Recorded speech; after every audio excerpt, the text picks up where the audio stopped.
Olá, seguidores do Carnavalesco, eu sou o Leonardo Antan, curador e escritor, e mais uma vez estou aqui para comentar esse último dia de desfiles do Grupo Especial, o dia que encerrou aqui essa maratona de desfiles no Carnaval do Rio, aqui na Marquês de Sapucaí.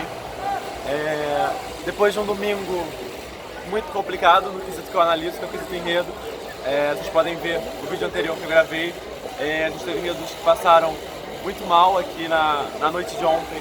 É um dia mais tranquilo para eu comentar aqui, com bons enredos, soluções criativas de alguns carnavalescos. É um dia com saldo muito positivo e teve obviamente os seus altos e baixos aí. A gente começou o desfile com a São Clemente, que foi uma grata surpresa. A escola optou por reeditar o samba do Samba Sambô, que era um dos sambas mais famosos do repertório aí da São Clemente.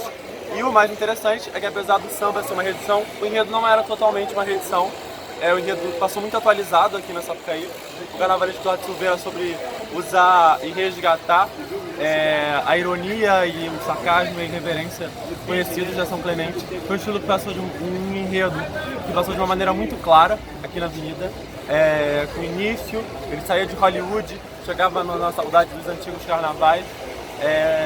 Foi uma bela apresentação da São Clemente aqui, e logo depois a gente teve a vila que passou muito opulenta, com um carnaval riquíssimo, e que passou com um enredo super tradicional, cantando a cidade de Petrópolis. Foi assim, um passeio super linear pela história da cidade. O único sinal dessa linearidade foi o encerramento do desfile com a libertação dos escravos, seguido, né, do penúltimo setor, que falou já da era republicana, dos cassinos, do Palácio Quitandinha.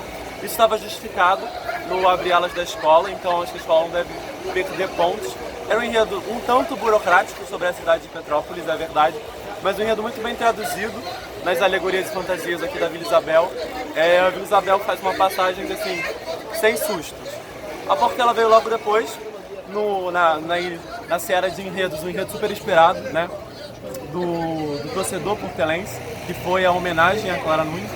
Essa homenagem foi amarrada pela ideia de brasilidade, ao contrário do que se esperava sobre um desfile sobre Clara Nunes, em que as religiões afro-brasileiras se tornassem protagonistas. As religiões afro-brasileiras apareceram de maneira muito forte no desfile da Clara Nunes, mas a linha cultura do desfile foi, sem dúvida, a brasilidade e a ideia de um Brasil mestiço e influenciado pela cultura africana. A Rosa Magalhães, uma experiência carnavalesca, usou aí um mote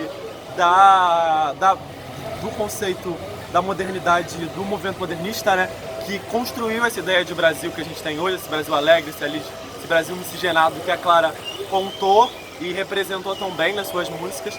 Era um desfile marcado com... muitas pessoas disseram que teve problemas visuais. Eu acho que a Portela a Rosa faz uma aposta num visual muito mais simples, né, e muito mais bucólico.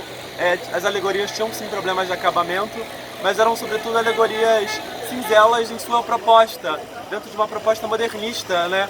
O modernismo é um movimento que trabalhou a planificação, que trabalhou formas geométricas, e a gente viu isso aqui no desfile. Então era um desfile que a Rosa Magalhães desfila com um livro de arte, literalmente embaixo do braço.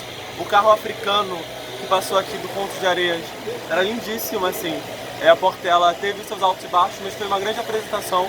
Acho que o enredo estava muito bem amarrado, apesar de algumas dúvidas que ficaram anteriores ao desfile, e acho que a Portela cumpriu bem aí essa homenagem que ela prometia a Clara Nunes. Depois a gente passou para o desfile da Ilha, que foi um dos desfiles complicados no quesito enredo.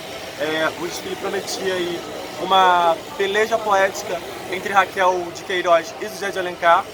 Esses dois autores super importantes no Ceará não foram vistos durante o desfile, a gente pode dizer. A escola fez muito mais um passeio sobre a história do Ceará e os costumes desse local do que propriamente dito o enredo que prometia ser literário, né? Uma estética correta, com alegorias bem acabadas.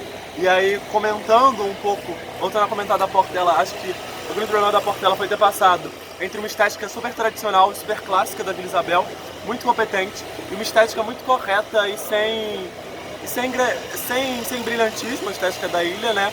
Não é uma estética memorável, mas muito correta no seu processo, com fantasias muito bonitas, as fantasias da ilha. Foi um desfile bem bacana aqui da União da Ilha.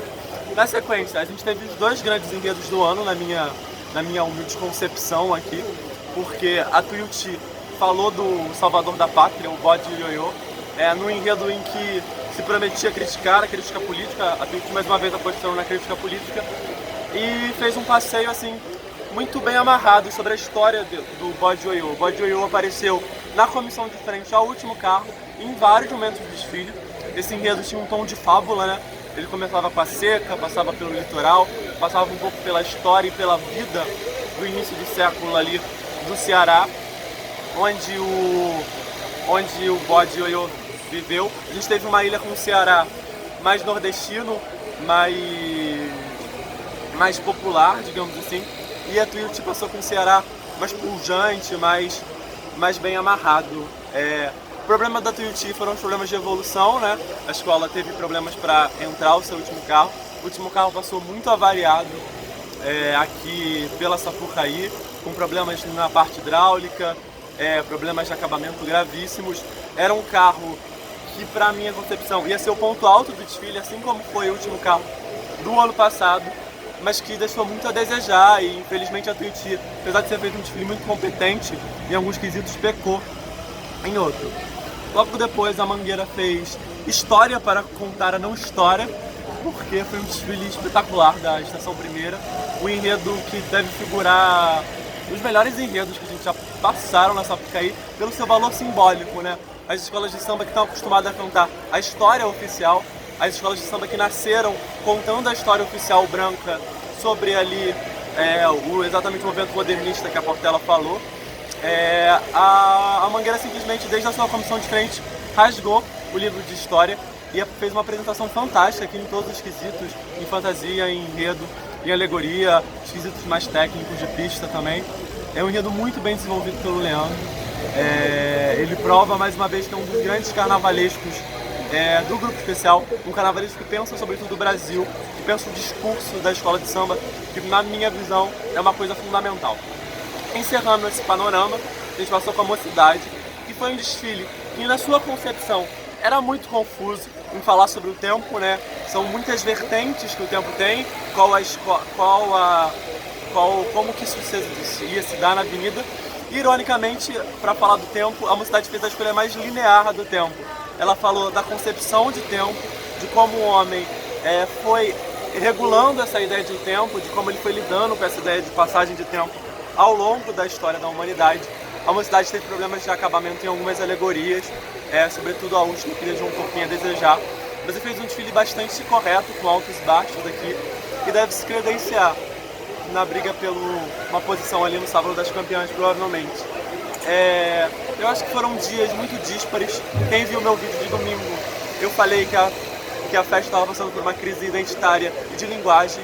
Eu ainda acho, mas o que a gente viu na segunda foram respostas a essa crise, sobretudo em desfiles da Portela, da Tuiuti e da Mangueira, que apresentaram narrativas muito bem amarradas, fundamentadas em sua história, mas com uma linguagem e uma comunicação. A gente teve desfiles com uma comunicação muito forte aqui. O enredo da São Clemente teve uma comunicação muito imediata com as arquibancadas aplaudiram muitos carros, a Portela de alguma maneira, a Tuiuti com a sua crítica política, a Mangueira então nem se fala. Então foi um bom dia de desfiles aqui na Sapucaí. O carnaval segue pujante. Vamos ver como os jurados vão avaliar os desfiles daqui, porque é sempre aquilo, né?